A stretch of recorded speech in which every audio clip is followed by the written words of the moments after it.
श्री दुर्गा सप्तशती अध्याय 4 इंद्रादि देवताओं द्वारा देवी की स्तुति। महर्षि मेधा बोले, देवी ने जब पराक्रमी दुरात्मा महिषासुर को मार गिराया और असुरों की सेना को मार दिया, तब इंद्रादि समस्त देवता अपने सिर तथा शरीर को झुकाकर भगवती की स्तुति करने लगे।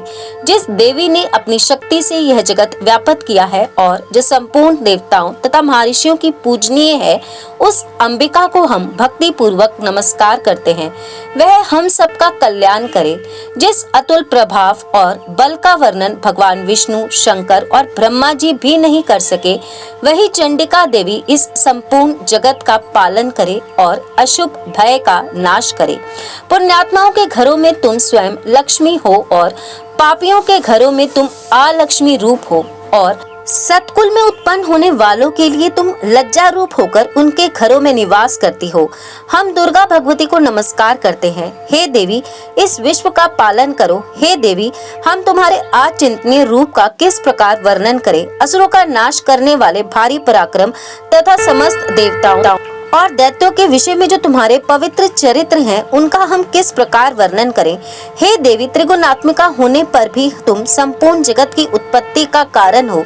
हे देवी, भगवान विष्णु, शंकर आदि किसी भी देवता ने तुम्हारा पार नहीं पाया। तुम सबका आश्रय हो। यह संपूर्ण जगत तुम्हारा ही अंश रूप है, क्योंकि तुम सबकी आदि भूत प्रकृति हो। हे देवी, तुम्हारे जिस नाम के उच्चारण से संपूर्ण यज्ञों में सब देवता तृप्ति लाभ करते हैं, वह स्वतः तुम ही हो। इसके अतिरिक्त तुम पितरों की तृप्ति का कारण हो, इसलिए सब आपको स्वतः कहते हैं। हे देवी, वह विद्या जो मोक्ष को देने वाली है, जो अचिंतनीय महाज्ञान स्वरूपा है, तत्वों के सार को वश में करने वाले, संपूर्ण दोषों को दूर करने वाले, मोक्ष की इच्छा वाले मुनिजन जिसका अभ्यास करते हैं, वह तुम ही हो। तुम वाणी रूप हो और दोष रहित ऋक तथा यजुर्वेदों की एवं उद्गीत एवं सुंदर पदों के पाठ वाले सामवेद की आश्रय रूप हो। तुम भगवती हो। इस विश्व की उत्पत्ति एवं पालन के लिए तुम वार्ता के रूप में प्रकट हुई हो और तुम संपूर्ण संसार की पीड़ा हरने वाली हो।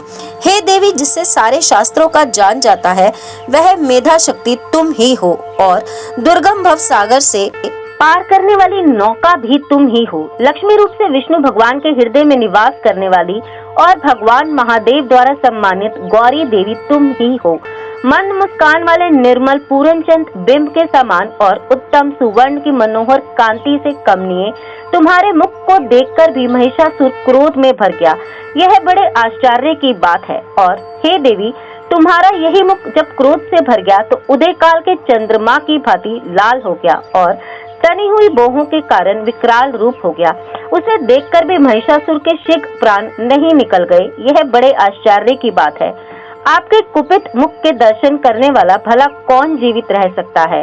हे देवी, तुम हमारे कल्याण के लिए प्रसन्न हो। आपके प्रसन्न होने से इस जगत का अबुद्धय होता है, और जब आप क्रुद्ध हो जाती हैं, तो कितने ही कुलों का सर्वनाश हो जाता है। यह हमने अभी अभी जाना है कि जब तुमने महिषासुर की बहुत बड़ी सेना को देखते ही देखते मार दिया है। हे देवी, सदा अबुद्धय प्रताप देने वाली तुम जिस पर प्रसन्न हो जाती हो, वही देश में सम्मानित होते हैं। उनके धन यश की वृद्धि होती है, उनका धर्म कभी शिथिल नहीं होता है और उनके यहाँ अनेक पुत्र पुत्रियां और नौकर होते हैं। हे देवी, तुम्हारी कृपा से ही धर्मात्मा पुरुष प्रतिदिन श्रद्धा पूर्वक यज्ञ करता है और धर्मानुकूल आचरण करता है और उसके प्रभाव से स्वर्ग लोक में जाता है, क्योंकि तुम तीनों लोकों में मनवांछित फल देने वाली हो। हे माँ दुर्गे, तुम स्मरण करने पर संपूर्ण जीवों के भय नष्ट कर देती हो और स्थिर चित्त वालों के द्वारा चिंतन करने पर उन्हें और अत्यंत मंगल देती हो। हे दरिद्र दुख नाशिनी देवी, तुम्हारे सिवा दूसरा कौन है। तुम्हारा चित्त सदा दूसरों के उपकार में लगा रहता है। हे देवी, तुम शत्रुओं को इसलिए मारती हो कि उनके मारने से दूसरों को सुख मिलता है। वह चाहे नरक में जाने के लिए चिरकाल तक पाप करते रहे हो, किंतु तुम्हारे साथ युद्ध करके सीधा स्वर्ग को जाएं, इसलिए तुम उनका वध करती हो। हे देवी, क्या तुम दृष्टिपात मात्र से ही समस्त असुरों को भस्म नहीं कर सकती? अवश्य ही कर सकती हो, किंतु तुम्हारा शत्रुओं को शस्त्रों के द्वारा मारना इसलिए है कि शस्त्रों के द्वारा मरकर वह स्वर्ग को जाएं। इस तरह से हे देवी, उन शत्रुओं के प्रति भी तुम्हारा विचार उत्तम है। हे देवी, तुम्हारे उग्र खड़ग की चमक से और त्रिशूल की नोक की कांति की किरणों से असुरों की आंखें फूट नहीं गईं। उसका कारण यह था कि वह किरणों से शोभायमान तुम्हारे चंद्रमा के समान आनंद प्रदान करने वाले सुंदर मुख को देख रहे थे। हे देवी, तुम्हारा शील बुरे वृत्तांत को दूर करने वाला है और सबसे अधिक तुम्हारा रूप है, जो ना तो कभी चिंतन में आ सकता है और ना जिसकी दूसरों के कभी तुलना ही हो सकती है। तुम्हारा बल व पराक्रम शत्रुओं का नाश करने वाला है। इस तरह तुमने शत्रुओं पर भी दया प्रकट की है।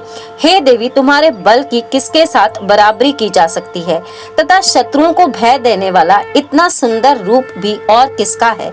हृदय में कृपा और युद्ध में निष्ठुरता, यह दोनों बातें तीनों लोक में केवल तुम में ही देखने में आई हैं।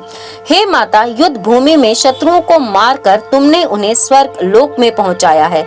इस तरह तीनों लोकों की तुमने रक्षा की है तथा यह उन्मुक्त असुरों से जो हमें भय था उसको भी तुमने दूर किया है।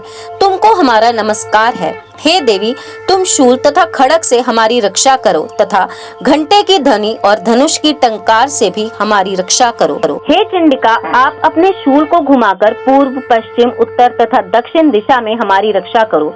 तीनों लोकों में जो तुम्हारे सौम्य रूप हैं तथा घोर रूप हैं, उनसे हमारी रक्षा करो तथा इस पृथ्वी की रक्षा करो। हे अंबिका, आपके कर पल्लवों में जो खड़ग, शूल और गदा आदि शस्त्र शोभा पा रहे हैं, उनसे हमारी रक्षा करो। महर्षि बोले कि इस प्रकार जब सब देवताओं ने जगत माता भगवती की स्तुति की और नंदक वन के पुष्पों तथा गंध अनुलोपों द्वारा उनका पूजन किया और फिर सबने मिलकर जब सुगंधित व दिव्य धूपों द्वारा उनको सुगंधित निवेदन किया, तब देवी ने प्रसन्न होकर कहा, हे देवताओं, तुम सब मुझसे मनवांछित वर मांगो। देवता बोले, हे भगवती, तुमने हमारा सब कार्य कर दिया है। अब हमारे लिए कुछ भी मांगना बाकी नहीं रहा, क्योंकि तुमने हमारे शत्रु महिषासुर को मार डाला है। हे महेश्वरी, तुम इस पर भी यदि हमें कोई अन्य वर देना चाहती हो तो बस इतना वर दो कि जब जब हम आपका स्मरण करें तब तब आप हमारी विपत्तियों का हरण करने के लिए हमें दर्शन दिया करो। हे अंबिका, जो कोई भी तुम्हारी स्तुति करे तुम उनको वित्त, समृद्धि और वैभव देने के साथ धन और स्त्री आदि संपत्ति बढ़ाएं और सदा हम पर प्रसन्न रहें। महर्षि बोले, हे राजन, देवताओं ने जब जगत के लिए तथा अपने लिए इस प्रकार प्रश्न किया तो बस तथास्तु कहकर देवी अंतर्ध्यान हो गई। हे भूप, जिस प्रकार तीनों लोगों का हित चाहने वाली यह भगवती देवताओं के शरीर से उत्पन्न हुई थी, वह सारा वृतांत मैंने तुमसे कह दिया और इसके पश्चात दुष्ट असुरों तथा शुंभ निशुंभ का वध करने और सब लोगों की रक्षा करने के लिए जिस प्रकार गौरी देवी के शरीर से उत्पन्न हुई थी, वह सारा वृतांत मैं यथापूर्वक वर्णन करता हूँ। अत श्री दुर्गा सप्तशती चतुर्थ अध्याय समाप्त।